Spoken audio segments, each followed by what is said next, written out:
Hoje vamos a mais um vídeo compartilhando conhecimento aqui no meu canal Pensamento Preciso. Se você ainda não é inscrito em meu canal, convido a se inscrever, dar o seu like e compartilhar. Tema de hoje: educação sexual. No atual vida em comum sociomoral que se vive na Terra, o sexo assume relevante, tornando-se de capital importância em todos os segmentos da comunidade, assumindo destaque perturbador. Ultrapassado o período de castração cultural e da desconsideração ética, ele tomba no pântano da vulgaridade, transformando-se em fator vital para a sobrevivência humana como modelo de felicidade ou de desgraça. Sem qualquer dúvida, a função sexual é de alta significação, todavia não mais importante do que a cardíaca, a pulmonar ou outra qualquer. Programado para a reprodução do ser e elaborado para facultar sensações e emoções, a libertinagem dos costumes tem-no guindado a uma posição que o perturba, quando não transforma em cruz invisível a dilacerar os sentimentos ao tempo em que entorpece ou alucina a razão. Estabelecido pela divindade para objetivos superiores, o seu desregramento acarreta-lhe altas cargas de energias tóxicas que terminam por prejudicar-lhe a função, desajustar-lhe a instrumentalização. Transformado em exclusivo objeto de prazer, é vítima da mente e desalinho que o estimula e o perverte na incessante busca de satisfação novas, mesmo que aberrantes, que ultrajam o próprio ser, a partir de então, sem qualquer respeito por si mesmo e menos pelos outros. O sexo moralmente é neutro. Aquele que utiliza é responsável pela sua elevação ou ato de servil, baixo, infame. Executando-se as anomalias de que padece e exterioriza decorrente de abusos relativos ao passado em outras existências, deve ser conduzido com beleza, dignificação e finalidade nobre que somente o amor sabe e pode direcionar. Sexo e vida são termos que se completam na corporificação humana. Conforme seja vivenciado, assim será o curso da existência com paz ou conflito. A mente exerce papel fundamental na conduta sexual. Qualquer tentativa em favor da sua educação não pode prescindir de disciplina mental. Mente vazia, tormento no departamento genésico. Mente viciada, desequilíbrio na conduta sexual. Somente quando o pensamento estiver enriquecido de responsabilidade a respeito da função do sexo, particularmente considerando a sua procedência divina, é que se conseguirá uma correta educação das suas funções. A preocupação para orientar adolescentes em torno da sua iniciação e atividade sexual é muito oportuna.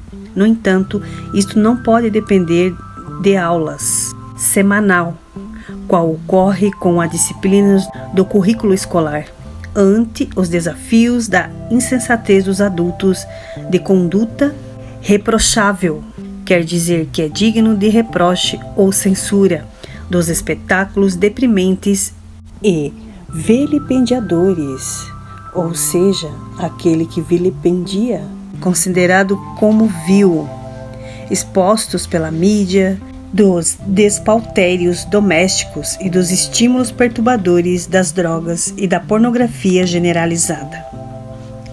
Sem pruridos, que quer dizer sem alarde, puritanistas, não se deve esquecer daqueles que se farão educadores do sexo, tendo-se em vista a óptica pela qual cada um deles considera a questão. Atormentados, alguns sugerirão liberação total, opção definitiva, desde que isso lhes faça bem, enquanto os outros recomendarão providências que evitem a concepção, quando deveriam trabalhar pela educação moral. A proposta da educação em qualquer área é a de criar hábitos saudáveis, corretos, promotores da vida e nunca de liberação pura e simples da função sexual, como se o ser fosse feito para ela e não o contrário. O problema é um grave e complexo desafio para a cultura e a ética para hoje, moderna, aguardando estudos sérios e soluções bem elaboradas. Por enquanto, multiplicar os campeões do cinismo que exibem, exploram e vendem sexo, influenciando com as suas excentricidades a mentalidade infanto-juvenil, sob a conivência dos pais e dos educadores que os transformam em mitos e os consomem dos seus veículos de informação e divertimento. A educação sexual tem origem no lar, através da conduta dos pais e demais membros da família. Prosseguem na escola, por intermédio dos mestres e educadores cujo comportamento não os haja alienado, tornando-os exóticos e promíscuos, dessa forma gerando perturbação nos educandos. Por fim, no grupo social que deverá corrigir os hábitos, mudar a linguagem e buscar metas menos permissivas. O Evangelho de Jesus, na condição de compêndio, no caso, enciclopédia, livro denso, educador, oferece programas de excelente qualidade para a educação sexual, convidando os adultos à reflexão em torno da própria imortalidade e dos compromissos em relação às gerações novas. Cuidadosa análise das palavras e dos feitos de Jesus leva, inevitavelmente, a um comportamento saudável e, portanto, a uma educação sexual sem castração nem libertinagem, por ensinar que nunca se deverá fazer a outrem o que se não se deseja que outrem lhe faça. Diante, pois, do sexo recorda das dilacerações da alma, que o seu mau uso produz em relação ao outro, ou parceiro, ou que ele deixou nos teus sentimentos. Ama, desse modo, educa-te a fim de que o sexo seja na tua vida motivo de estímulo e de crescimento, jamais de sofrimento e cárcere. Continuação, consciência e testemunhas. Pessoa alguma assume uma tarefa de relevância sem enfrentar desafios e dificuldades que fazem parte do processo de desenvolvimento dos valores humanos. Abraçando ideais dignificadores, será surpreendida pelos campeões da insensatez que se deleitar-se em preservar a ignorância e o atraso da cultura. Quando alguém volta para o Evangelho, tentando autoiluminação, sofre constrangimento, limita as amarras dos hábitos até então mantidos, assim como imposição, pressão vigorosa que a proposta libertadora estabelece. A luta íntima que trava faz-se mais rude, porquanto todo um sistema de acomodação deve ser mudado, gerando novos condicionamentos. Ademais, a alteração de conduta que se impõe faculta à consciência o severo despertar para a análise correta dos pensamentos, das palavras e dos atos. Tudo aquilo que antes proporcionava prazer, por radicar-se no jogo silencioso das sensações imediatas, passa a ser considerado como recurso de fuga ao dever, com o qual a consciência lúcida não mais anui, dele se compadece. Autoexaminando-se, estabelece diferente código de ética que, ao ser desconsiderado, produz conflito e mal-estar. A renovação das paisagens interiores ante o sol da crença espiritual constitui estímulo para a conquista de patamares mais elevados portanto, de renúncias e testemunhos mais frequentes. Trata-se de um empreendimento de ato e nobre porte, que não deve ser postergado. Existe uma nuvem de testemunhas, assinala o apóstolo Paulo, que acompanha as criaturas humanas. Inicialmente encontra-se no aconchego doméstico e são aqueles com quem se convive, participando das atividades e empresas. Alarga-se o número abrangente, os amigos e companheiros de trabalho, profissional, social, recreativa e religiosa.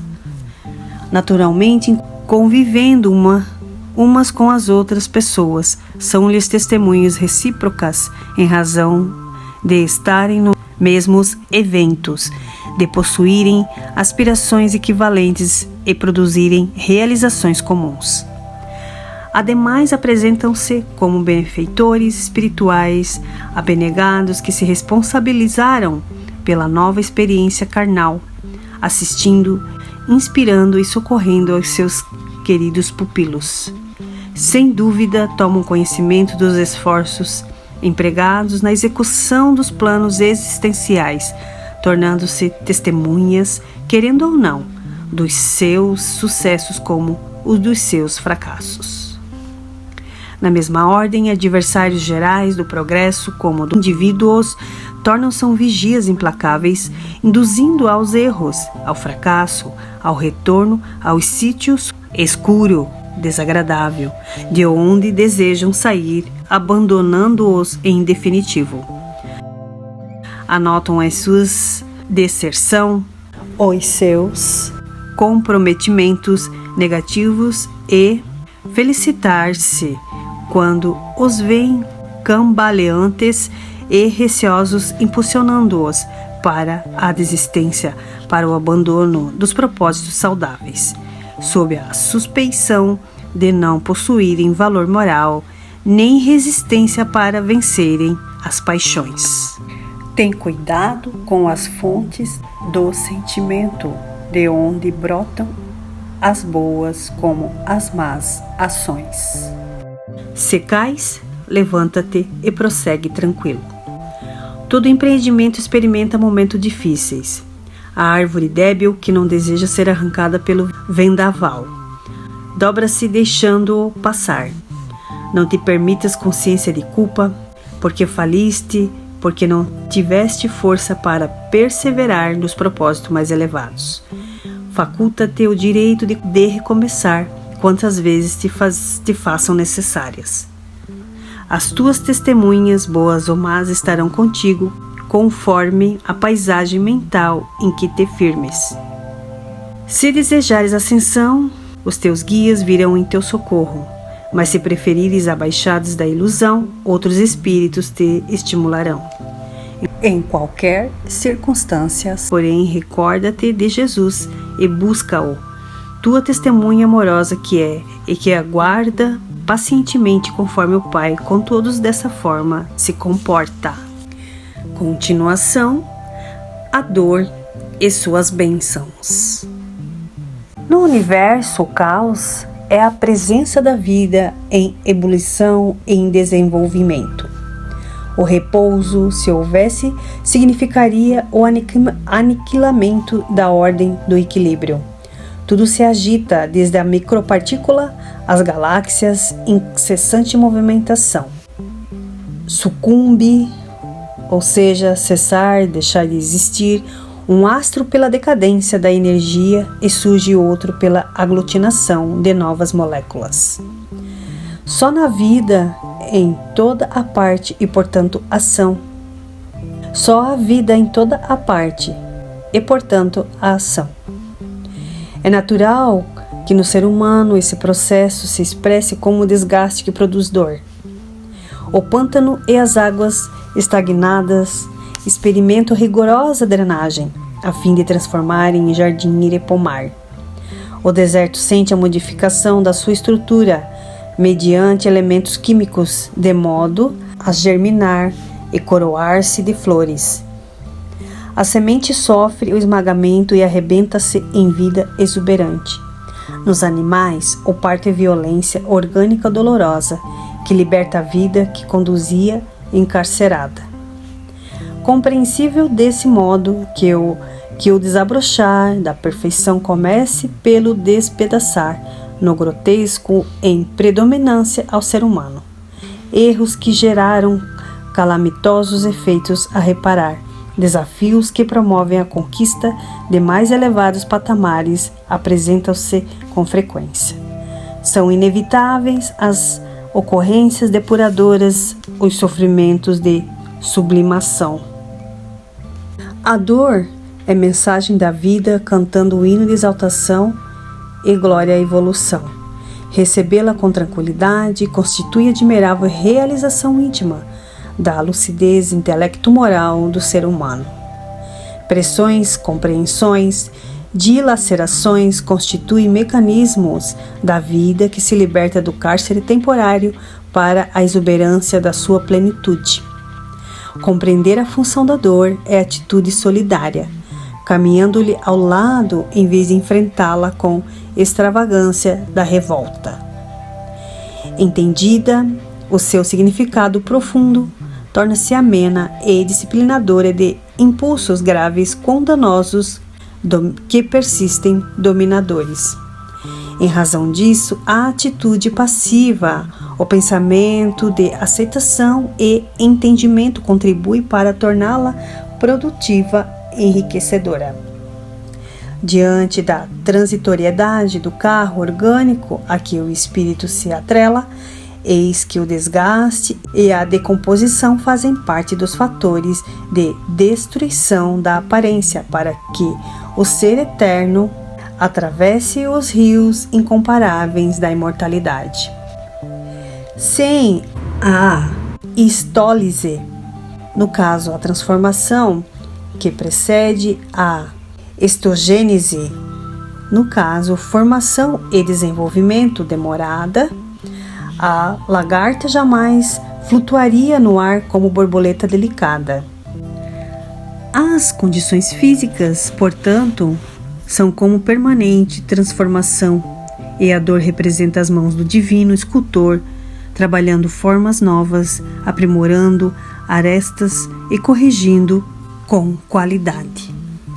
Alegra-te por haveres sido contemplado pela dor, por mais paradoxal que te pareça.